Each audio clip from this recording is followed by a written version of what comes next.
Well, Jack Valero is from the organisation Catholic Voices, which opposes same-sex marriages. Jack, thank you very much for coming in. Hello. What's wrong with same-sex marriages?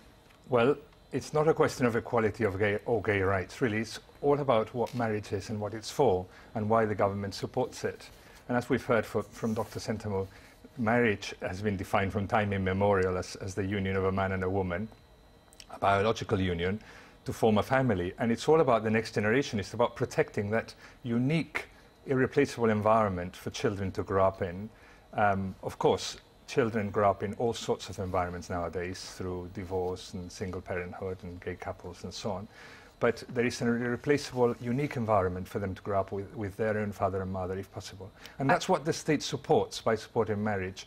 And what the Catholic Church is doing is just supporting traditional marriage. This is not something that we wanted to get involved with. I mean, this has been going on, marriage has been going on all the time.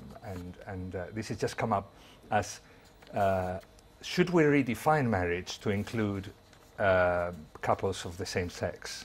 It's not about their rights, because their rights are covered by civil partnership legislation, but it's about, should we redefine marriage in this way? And what happens when you redefine marriage is that you move away from the definition, the old definition or the traditional definition of a man and a woman to form a family, and onto a definition of any two people who love each other, or whatever number of people who love each other.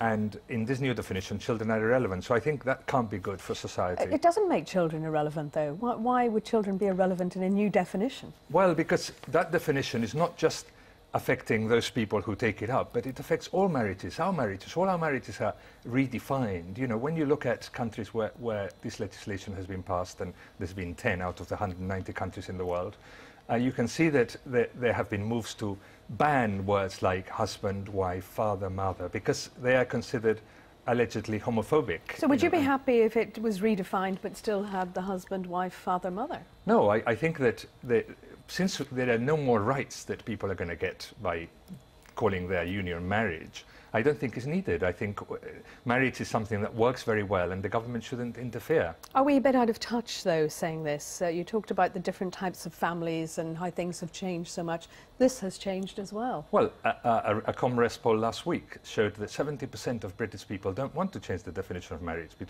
from that of being between a man and a woman. So, what about gay Catholics, though, who want to have, maybe have civil partnerships, but actually would crave to have a marriage? You're really saying to them within your church that they can't have that?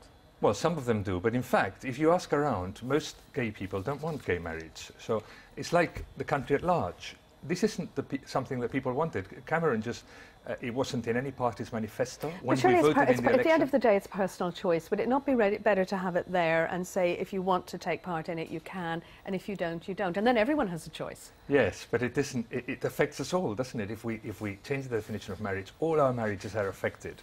And I think this we should think about seriously. It wasn't any party manifesto.